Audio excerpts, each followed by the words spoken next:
মার্কিন president Donald ট্রাম্পের ঘনিষ্ঠ মিত্র ও শীর্ষ ধনকুবের ইলন মাস্ক যুক্তরাষ্ট্রের রাজনৈতিক ভবিষ্যৎ নিয়ে একটি সাহসী ভবিষ্যদ্বাণী করেছেন, তবে সেটি নিজের সম্পর্কে নয়। শুক্রবার তিনি ভবিষ্যদ্বাণী করেছেন ভবিষ্যৎ মার্কিন প্রেসিডেন্ট নিয়ে।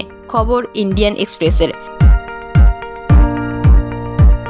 ট্রাম্পের ক্ষমতাবান এই মিত্র জানান, তিনি ইতোমধ্যে জানেন ট্রাম্পের উত্তরসূরি কে হতে যাচ্ছেন। ইলন মাস্ক বলেছেন, তার ধারণা ট্রাম্পের পর যুক্তরাষ্ট্রের পরবর্তী প্রেসিডেন্ট হতে পারেন বর্তমান ভাইস প্রেসিডেন্ট জেডি ভ্যান্স। 2024 সালে মার্কিন প্রেসিডেন্ট নির্বাচনে ট্রাম্পের তহবিলে অন্যতম দাতা ইলন মাস্ক গত সপ্তাহে এক্সে লিখেছেন, ভ্যান্স সর্বকালের সেরা ভাইস প্রেসিডেন্ট এবং আমাদের ভবিষ্যৎ প্রেসিডেন্ট। মালয়েশিয়ান প্রযুক্তিতে তৈরি অত্যাধুনিক cleaning machine modern vacuum cleaner যে কোনো ধরনের ধুলো ময়লাকে পরিষ্কার করে ঘরকে করে তুলুন চকচকে ও আকর্ষণীয়। Modem, brand of luxury.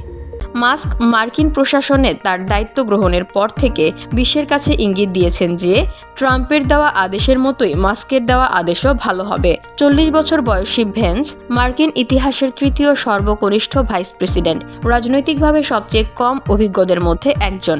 পূর্বে ওহাইওর সিনেটর হিসেবে দায়িত্ব পালন করেছেন তিনি। একসময় ট্রাম্পের কঠোর সমালোচক ছিলেন ভ্যান্স, তবে রাজনীতিতে প্রবেশের পর ভ্যান্সের অবস্থান উল্লেখযোগ্যভাবে পরিবর্তন হয়। 2022 সালের সিনেট প্রচারাভিযানের সময় তিনি ট্রাম্পের অনুমোদন পেয়েছিলেন। VOD Bangla news desk.